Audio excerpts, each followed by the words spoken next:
Sponsored by the Big 98, Nashville's #1 for new country and the home of the Bobby Bones Show. We're so thrilled to have back on the show the incredible artist Larry Stewart. We've got Tim Rushlow, Richie McDonald. They're incredible too. Yes, they are. The Frontmen, they've got 30 million records sold between them. They've also got over 30 hit songs. But the Frontmen have a brand new album out, and it's only taken like a few years. I mean, you guys were on back in 2018 with your single. Well, we've seen you a few times, and now we're with you at BMG Nashville. Yes, we're on location.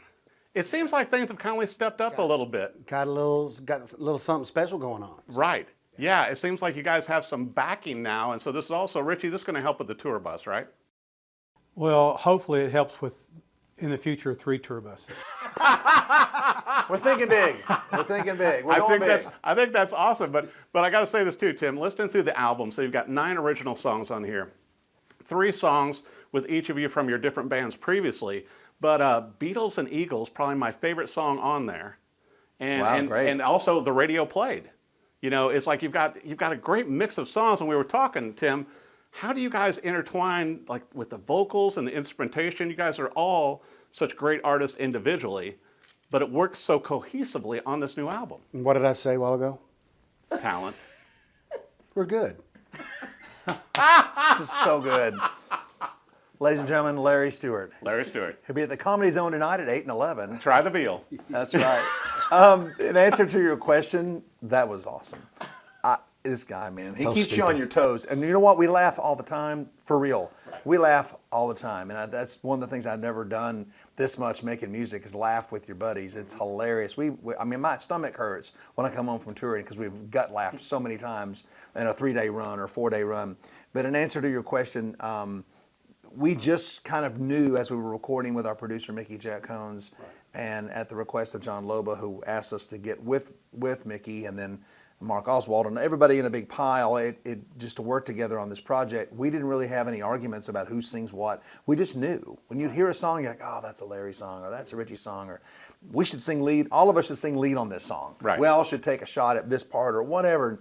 It just felt very natural and good and honest and authentic, and I think that shows in our live show and obviously in the recording of this album. We're really excited about a full album full of new music. Totally. Obviously the 3 re-records with I'll Still Be Loving You and Amazed and God Bless Texas, that was a John Loba call to connect the dots to the past and do the Frontmen edition of those songs, and boy, we cut the heck out of them. We had fun doing it. And then with the 9 new ones, it just sort of feels like this is the Get to Know the Frontmen campaign album. Well, and I've told so many people about, your solo songs, and certainly you guys with the bands that you represent, from Lonestar, Little Texas, and Restless Heart, but also each of you individually as strong solo artists can stand alone, but when you put the 3 of you together, there's like a magic, and like you were talking too, Tim, to where, you guys have been selling out shows for years, just doing this for fun. And so it seems like it's so cohesive now that when you have the Frontmen album, full album out, and with the backing of BMG Nashville, kind of a big deal, Richie. It is a big deal, and you just said we've been doing it for years for fun. We're really doing it for fun now. Yeah. I mean, the music, the new music, just such a inspiration. A breath of fresh air for us. But we're still singing the hits. We got to sing the hits because the fans still want to sing those songs that we were, a big part of. But the new music's what we're really, really excited about. You know what's funny? I'm sorry to interrupt here. Then don't. But I just realized I told you. That we've been in a band, I'm recording with bands for 30, 40 years here, and I don't remember one debate or one argument toward, I don't like that song. No, I don't want, or no, I like that song. I want to record. None of that happened, and it didn't even happen to the point of where who's going to sing that song. Wow. Things just kind of. And I was going to ask that if there was any kind of naturally, debate. We all would look at each other and go, "That's Richie." It's really cool. Well, the thing is, as far as the original music, I think it just was a natural process because Larry brought in a song, Should Have Run Out of Angels. We knew he was going to sing that song. Tim brought in a couple of songs. It was Always You that he wrote that about his wife. That's going to be Tim. And I brought in a song that I wrote 14, 15 years ago called Left a Mark that we knew that was going to be me. So the original music kind of took care of its own, but and then the outside songs that came in, they just same kind of thing. I think we all heard them and said, I think I could sing that one, or we said, no, that's, we all agreed on it. Well, I think that's a testament to all three of you, though, also, because when I've spoken with you individually about your solo projects and everything else, you're always complimenting the others. And it's like that is professionalism that I think, unfortunately, sometimes in the music business, you don't see that a lot today, particularly with some young artists and everything. But, when you can wear the same shirt from 15 years ago and still go on tour and see your picture on the wall and go, wait a minute, Larry's wearing that polka dot shirt again. I know, So man. embarrassing. Larry Stewart's got the vintage Larry Stewart shirts. It's vintage. It's not old. It's vintage. Vintage. And I think he should start his own line, and we should reproduce all those shirts for sale today. We make a lot of money. Larry Stewart is just cheap.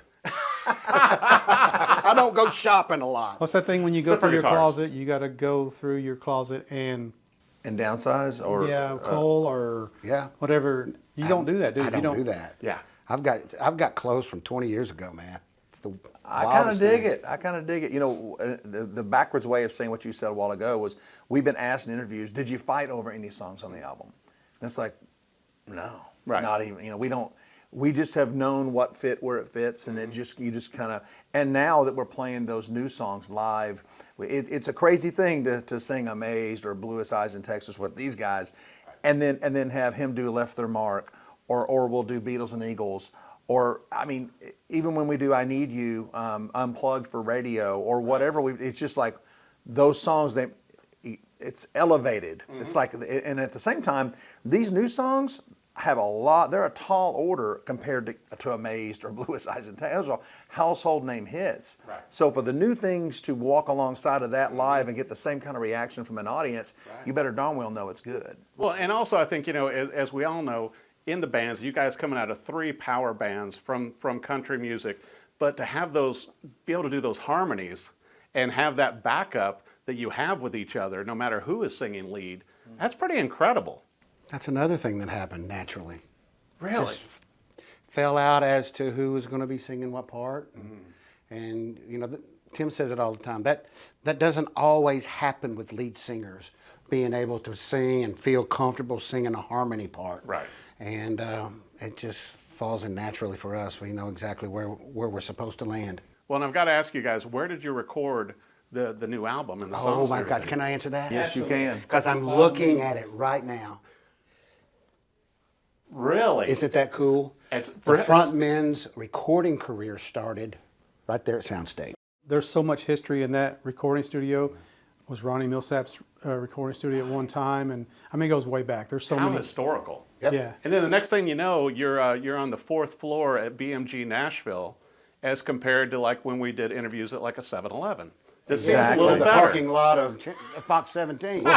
We'll still get you a free big gulp if you need one. This seems a little nicer, guys. It seems like a lot nicer. Yeah. Moving on up. It Yeah, really, I mean- that was where, when our first 6 songs were finished, Mickey Jack Cones, our producer, and Mark Oswald, and Charlie, our other manager, we didn't even go. They brought John Loba from over there to hear the first 6 songs. Because John actually said, if y'all were going to work with one producer, I would tell you to go to Mickey, and we did.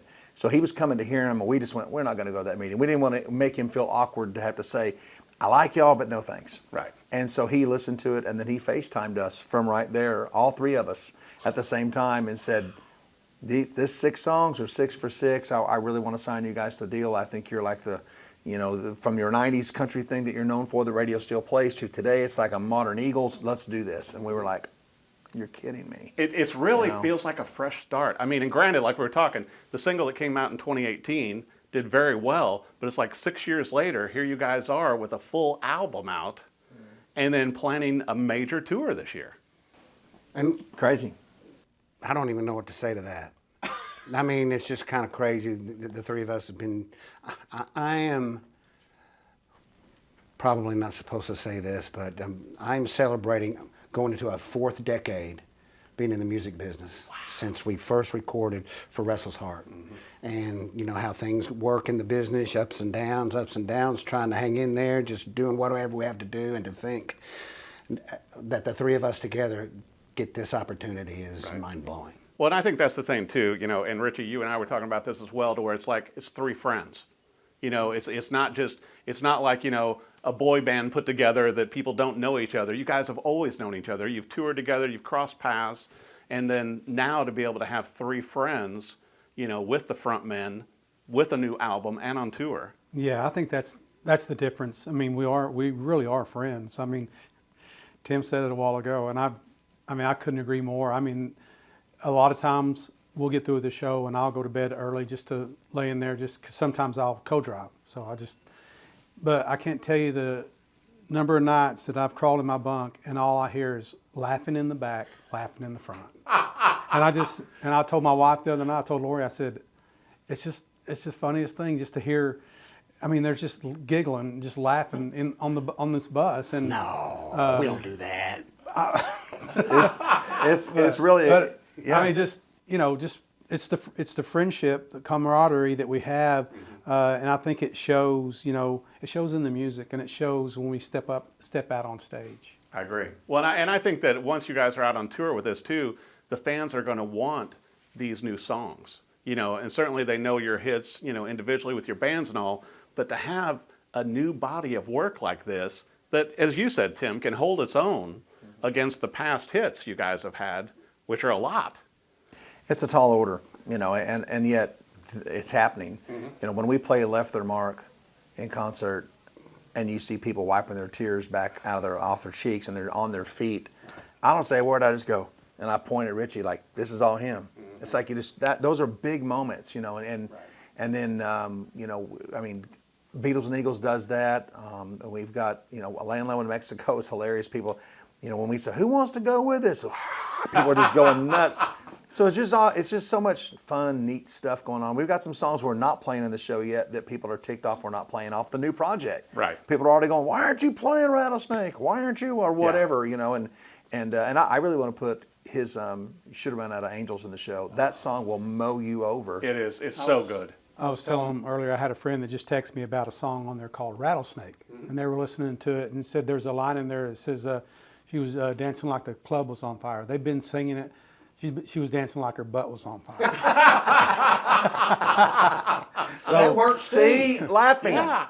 Laughing is I mean, the but how cure. great is that? Hey, at least they're singing along to it. Yeah, Right. exactly. That's funny. I think we ought to change it to butt.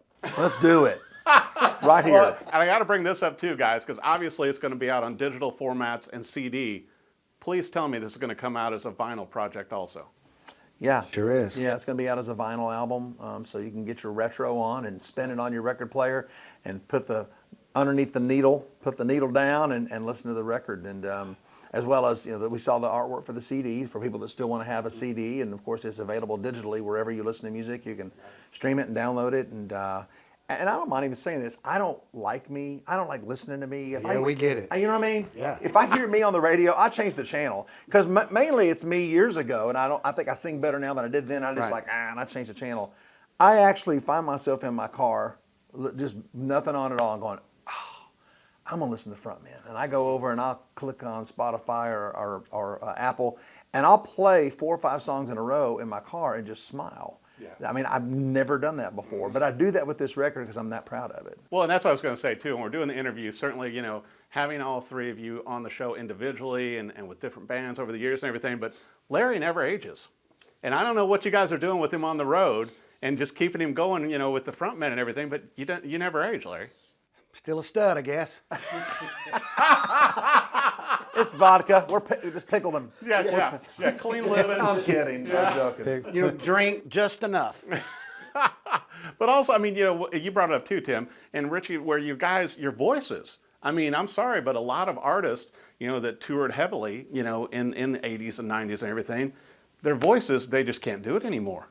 I think we just have, I mean, I think I can speak for myself and these guys, but I just don't think we really ever abused them. You know, we always, I mean, yeah, we, you know, maybe occasional drink, but we never really abused the instrument that is the reason why we're here. You know, we don't, and I don't mind saying this. I mean, we're all about after a show having a drink if we want one. But the truth is, we're a sober show. We don't drink a drop. People don't deserve to hear us buzzed. You know, my buzz show is not going to be anywhere near as good as my sober show. So why would I even do that? So we just believe in going out there, giving it our all. And at the end of the night, we're not in some loud honky-tonk screaming at somebody. So the next day your voice is shot. We take care of our instrument, you know. Plus, if I drink before a show, I'll forget half the words. I will. Right. Well, So- especially when you got 9 new songs. No need. Yeah.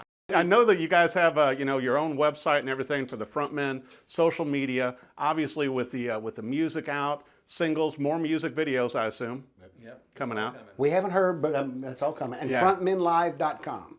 Frontmenlive.com. I'll tell you what, the new album, The Frontmen, however you consume music, whether it's digital, CD, I recommend album, but go see these guys live because besides the past hits, you're going to love these new songs as much as I do. They all stand up. They sound great. The voices sound incredible.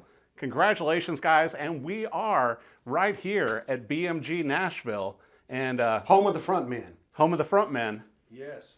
And Jelly be Roll, sure- Laney Wilson. I mean, Yeah, there's a couple others. Little name drop. Jelly Yeah. Roll, you name it, but yeah, I hope they make it. But the Frontmen have. And so you want to go see them live and be sure and check out this great new album, The Frontmen.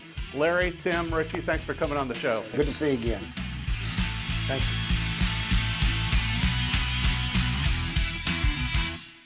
Sponsored by the Big 98, Nashville's #1 for new country and the home of the Bobby Bones Show.